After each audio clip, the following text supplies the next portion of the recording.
여러분은 조선시대 노비들을 떠올리시면 어떤 모습이 가장 먼저 생각나시나요? 아마도 주인의 엄격한 지배 아래에서 고된 노동에 시달리며 가난하게 살았던 비참한 인생을 상상하실 겁니다. 그저 사고 팔리는 재산이었고 평생 굴종하며 살아갔을 것이라는 고정관념이 우리의 머릿속에 깊이 박혀 있죠.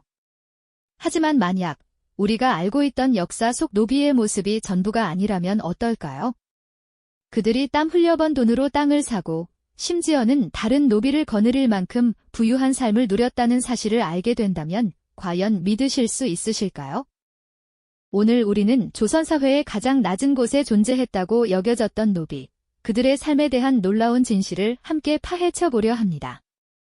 우리가 미처 알지 못했던 노비의 다채로운 얼굴과 그들이 만들어낸 역설적인 경제활동을 통해 조선이라는 시대를 보다 입체적으로 이해할 수 있는 특별한 시선을 얻게 되실 겁니다.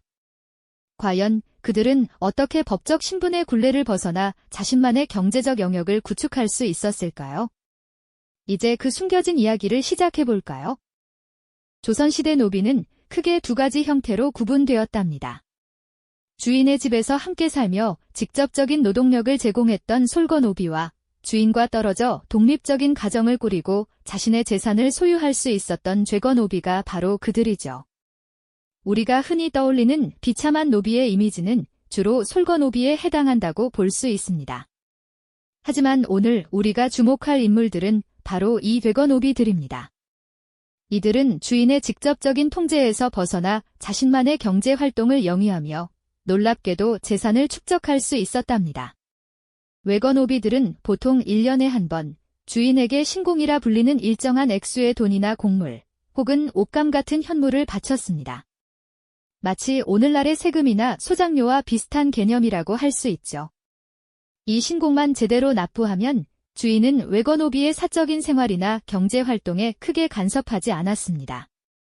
덕분에 외거노비들은 농사를 짓거나 장사를 하거나 혹은 수공업에 종사하는 등 다양한 방식으로 돈을 벌고 재산을 불려나갈 자유를 가질 수 있었던 겁니다. 상상해보세요. 허름한 볏짚 지붕 아래 겨우 몸을 뉘던 노비의 모습과 달리 마당에는 살찐 가축들이 한가로이 풀을 뜯고 넉넉한 밭에서는 탐스러운 곡식들이 자라나는 외거노비의 활기찬 살림살이를 말입니다. 이들은 단순히 생계를 유지하는 수준을 넘어섰습니다.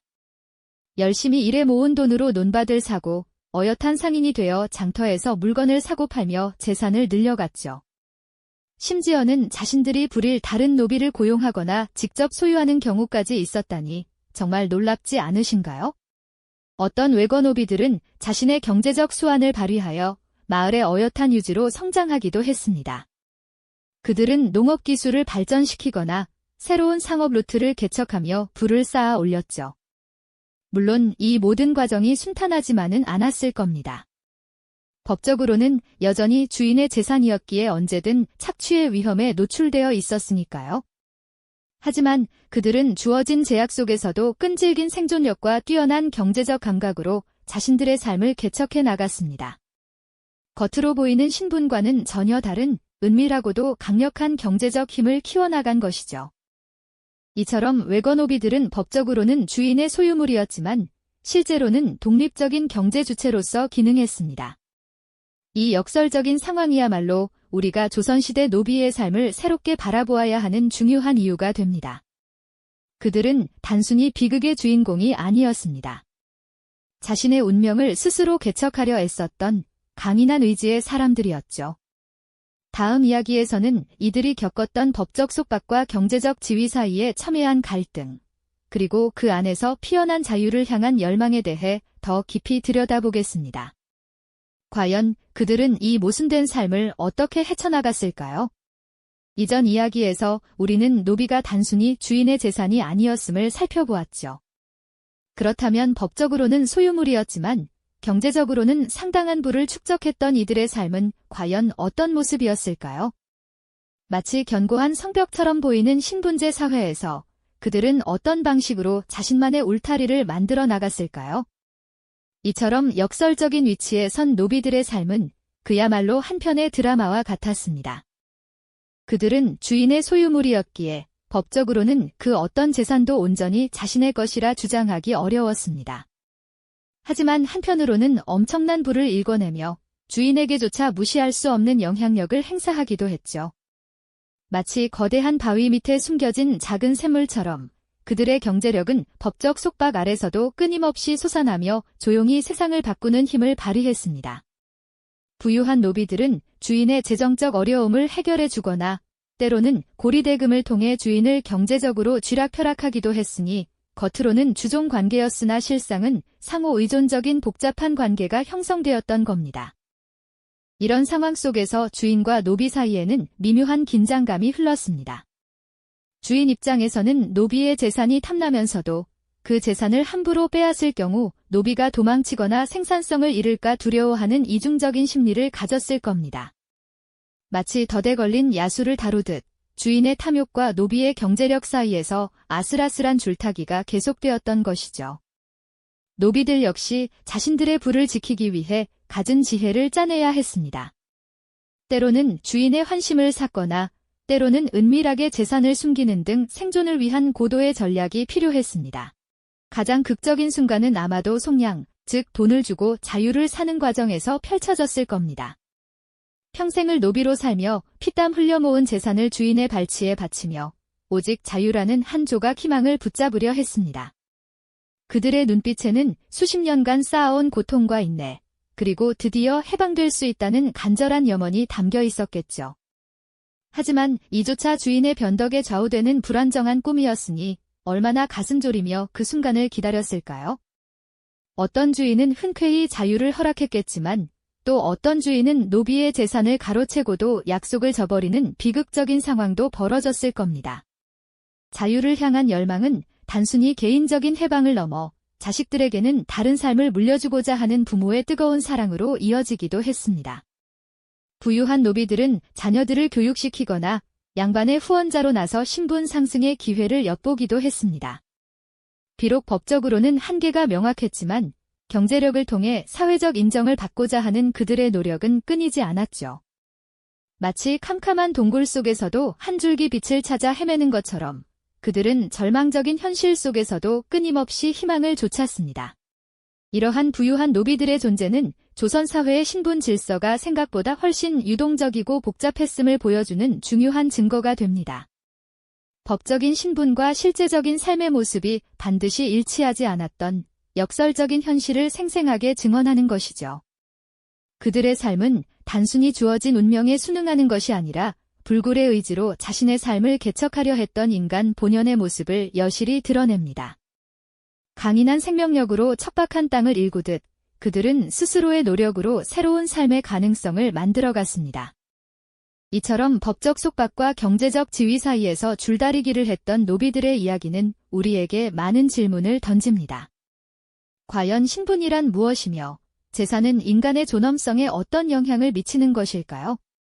다음 이야기에서는 이러한 노비들의 삶이 오늘날 우리가 조선시대를 이해하는 방식에 어떤 새로운 관점을 제공하는지, 그리고 그들의 존재가 우리 사회에 던지는 메시지는 무엇인지 더 깊이 탐구해 보겠습니다. 그들의 삶은 단순한 역사의 기록을 넘어 시대를 초월한 의미를 담고 있으니까요. 그들의 삶은 단순한 역사의 기록을 넘어 시대를 초월한 의미를 담고 있으니까요. 자, 그렇다면 이제 더욱 깊이 들어가 볼까요? 법적인 속박 속에서도 경제적 자유를 꿈꾸었던 노비들의 역설적인 삶말입니다. 우리가 흔히 떠올리는 조선시대 노비의 모습은 어떠신가요? 아마도 주인의 재산으로 취급받으며 평생 가난과 고통 속에서 살았을 거라는 인상이 강하실 겁니다. 하지만 이 물건에 가까운 존재가 스스로 엄청난 재산을 모으고 심지어는 다른 노비를 거느리며 막강한 경제력을 행사했다는 사실은 참으로 놀랍지 않습니까? 바로 여기에 조선시대 신분 제도의 가장 큰 모순이자 우리에게 깊은 질문을 던지는 흥미로운 지점이 숨어 있습니다. 상상해 보십시오. 한편으로는 법적으로 주인의 소유물에 불과하여 언제든 팔리거나 증여될 수 있는 불안정한 운명에 놓여 있었지만 다른 한편으로는 막대한 부를 축적하여 주인에게까지 실질적인 영향력을 행사했던 노비들의 복잡한 삶을 말입니다. 그들은 단순히 부유했을 뿐만 아니라 그 경제력을 통해 자신의 삶, 나아가 자식들의 운명까지 바꾸려 했던 능동적이고 전략적인 존재들이었죠. 법률상으로는 재산이라는 차가운 규정에 묶여 있었지만 실제 생활에서는 고도의 경제 활동을 펼치며 신분 상승의 기회를 끊임없이 모색했던 것입니다. 이처럼 신분과 재산 사이의 괴리는 그들의 존재를 더욱 특별하게 만들었죠. 이러한 부유한 노비들은 주인의 토지나 재산을 대신 관리해주거나 심지어 주인이 재정적으로 어려움에 처했을 때 거액의 돈을 빌려주는 등 가문의 경제에 없어서는 안 될 핵심적인 존재로 자리매김하기도 했습니다. 주인이 곤궁한 상황에 놓였을 때 노비의 재력이 가문의 위기를 모면하게 해주는 경우도 심심찮게 역사 기록에 등장하곤 하죠. 이 과정에서 노비는 주인에게 단순한 소유물이 아닌 까다로운 협상의 대상으로 혹은 존중해야 할 중요한 경제적 파트너로 인식되기도 했습니다. 물론 법적인 신분 관계는 변함없이 존재했지만 실질적인 관계에서는 팽팽한 긴장감과 미묘한 권력 관계가 형성되었던 것이죠. 주인이 노비의 재산을 탐하는 상황과 반대로 노비가 자신의 재산으로 주인의 마음을 움직이는 상황이 동시에 존재했던 참으로 아이러니한 시대의 풍경입니다. 하지만 이러한 경제적 영향력이 그들에게 완전한 안정과 자유를 보장해주지는 못했습니다. 언제든 주인의 탐욕이나 변덕에 의해 어렵게 모은 재산을 몰수당할 위험에 노출되어 있었으니까요. 그들의 삶은 마치 얇은 얼음판 위를 걷는 듯 늘 위태롭고 불안했을 겁니다. 그래서 부유한 노비들은 자신의 재산을 지키기 위해 그리고 궁극적으로는 그 굴레에서 벗어나 자유를 쟁취하기 위해 끊임없이 고뇌하고 다양한 전략을 세웠습니다. 그들에게 재산은 단순히 부를 넘어선 생존을 위한 필수적인 수단이자 억압적인 신분제도의 사슬을 끊어낼 수 있는 유일한 희망이었던 셈이죠. 자유를 얻기 위한 가장 확실하고 직접적인 방법은 바로 속량, 즉 상당한 돈을 주고 노비 신분에서 벗어나 양인, 량인이 되는 것이었습니다. 막대한 재산을 모아 주인에게 바치고 노비의 굴레를 벗어나 자유로운 신분을 얻는 꿈은 많은 부유한 노비들의 궁극적인 목표였을 겁니다. 하지만 이 과정은 결코 쉽지 않았습니다.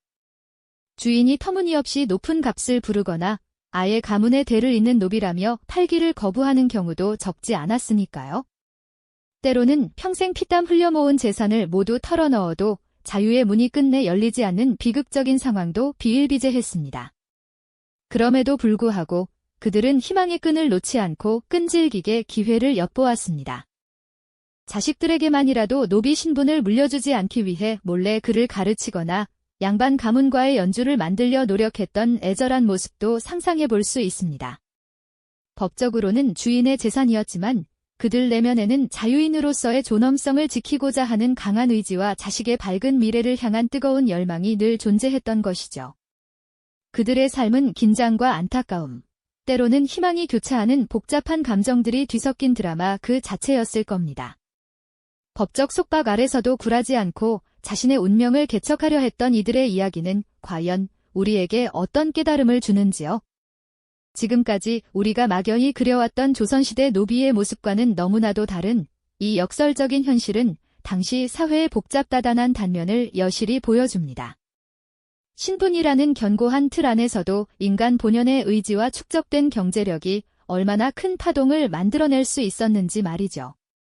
그들의 고뇌와 전략, 그리고 자유를 향한 희망은 단순히 과거의 이야기가 아닙니다. 오히려 시대를 초월하여 인간 본연의 자유를 향한 갈망과 어떤 환경에서도 생존하고 번영하려는 지혜를 우리에게 깊이 일깨워주는 소중한 메시지라고 할 수 있을 겁니다. 다음 시간에는 이러한 부유한 노비들의 존재가 조선시대 사회구조와 신분제도에 어떤 영향을 미쳤는지, 그리고 오늘날 우리가 조선시대를 이해하는 방식에 어떤 새로운 관점을 제공하는지 더 깊이 탐구해 보겠습니다. 이전 회차에서 우리는 부유한 노비들의 존재가 단순한 역사적 사실을 넘어 조선 사회의 견고한 신분 질서에 미묘하지만 분명한 파동을 일으켰음을 이야기했었죠. 법적으로는 주인의 재산이었던 이들이 엄청난 경제력을 바탕으로 때로는 주인과 대등한 위치에서 협상하고 심지어는 자신의 신분을 돈으로 사서 자유인이 되려 했던 시도들은 당시 사회구조에 깊은 균열을 만들어냈습니다. 그들의 재산 축적은 단순히 개인적인 성공을 넘어 대대로 이어지던 신분이라는 굴레를 끊어낼 수 있는 강력한 도구가 되었던 것이죠. 이러한 부유한 노비들의 사례는 조선시대 신분제도가 우리가 생각하는 것처럼 일률적이고 절대적이지 않았다는 중요한 깨달음을 줍니다. 물론 신분 자체가 사라진 것은 아니었지만 경제력이 신분이라는 견고한 벽을 허물거나 최소한 유연하게 만들 수 있다는 가능성을 보여주지 않았나요? 그들은 법적인 속박 아래서도 인간으로서의 존엄과 자유를 향한 갈망을 잃지 않고 현실적인 수단인 재산을 통해 이를 쟁취하려 했던 겁니다. 이는 단순한 생존을 넘어선 저항의 역사이자 인간 본연의 의지가 얼마나 강력한지를 보여주는 증거라고 할 수 있습니다. 상상해보세요. 대대로 노비 신분으로 살아왔지만 부모 세대부터 꾸준히 재산을 모아 막대한 부를 이룬 노비 가문이 있었다고 말이죠. 이들은 주인의 직접적인 노동 요구에서 벗어나 자신의 땅을 경작하고 상업활동으로 큰 이득을 얻었을 겁니다. 그리고 마침내 충분한 재력을 모아 자식들의 신분을 양인으로 바꾸거나 심지어는 자신들의 자유를 구매하는 꿈을 꾸었을 테죠. 이러한 과정은 결코 쉽지 않았을 겁니다. 주인의 탐욕스러운 눈길을 피하고 법적인 제약을 영리하게 활용하며 때로는 위험을 감수해야 했을 겁니다. 그러나 그들은 포기하지 않았습니다. 오직 자유를 향한 열망 하나로 모든 어려움을 이겨냈던 것이죠. 물론 모든 부유한 노비가 신분 상승의 꿈을 이룬 것은 아니었습니다. 하지만 그들의 존재 자체가 조선 사회에 던진 메시지는 분명했습니다. 신분은 태어날 때부터 정해지는 것이지만 경제력은 그 신분의 무게를 가볍게 만들거나 심지어는 새로운 길을 열어줄 수 있다는 사실을요. 이는 당시 지배층에게는 위협이자 동시에 새로운 사회 질서에 대한 고민을 안겨주었을 겁니다. 법과 현실 사이의 괴리, 그리고 그 속에서 피어난 인간의 자유의지는 역사의 흐름을 조금씩 변화시키는 중요한 동력이 되었던 것이죠. 결국 조선시대 부유한 노비들의 이야기는 우리에게 깊은 질문을 던집니다. 과연 인간은 법적인 지위만으로 온전히 규정될 수 있는 존재일까요? 그들의 삶은 법적 속박 아래 놓여 있었음에도 불구하고 재산을 통해 자신의 운명을 개척하고 더 나은 미래를 꿈꾸었던 불굴의 의지를 생생하게 보여주지 않습니까? 아무리 견고한 제도라 할지라도 인간 본연의 생존 본능과 번영을 향한 갈망은 결코 꺾이지 않는다는 것을 말이죠. 그들의 고뇌와 집념은 시대를 초월하여 오늘날 우리에게도 큰 울림을 줍니다. 오늘날 우리가 누리는 자유와 재산의 의미를 조선시대 노비들의 삶에 비추어 보면 또 다른 시각으로 세상을 바라볼 수 있게 됩니다. 법적인 신분과 경제적인 실체가 반드시 일치하지 않았던 그들의 역설적인 삶은 우리 사회에 보이지 않는 계층 간의 복잡한 관계를 이해하는 데 중요한 통찰을 제공할 것입니다.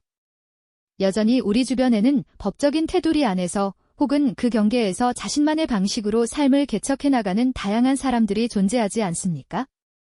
이처럼 조선시대 노비들의 이야기는 단순히 과거의 기록에 머무르지 않습니다. 오히려 시대를 초월하여 인간 본연의 자유를 향한 갈망과 어떤 환경에서도 좌절하지 않고 생존하며 번영하려는 지혜를 우리에게 깊이 일깨워주는 소중한 메시지라고 할 수 있습니다. 그들의 삶은 비극적인 운명에 대한 수능이 아니라 끊임없이 저항하고 변화를 추구했던 역동적인 인간 드라마였던 것이죠. 다음 시간에는 또 어떤 흥미로운 역사 속 숨겨진 진실들이 우리를 기다리고 있을까요? 이 영상이 도움이 되셨다면 좋아요와 구독 부탁드립니다. 여러분의 응원이 제게 큰 힘이 됩니다. 다음 영상에서도 더 유용한 정보를 공유하겠습니다. 감사합니다.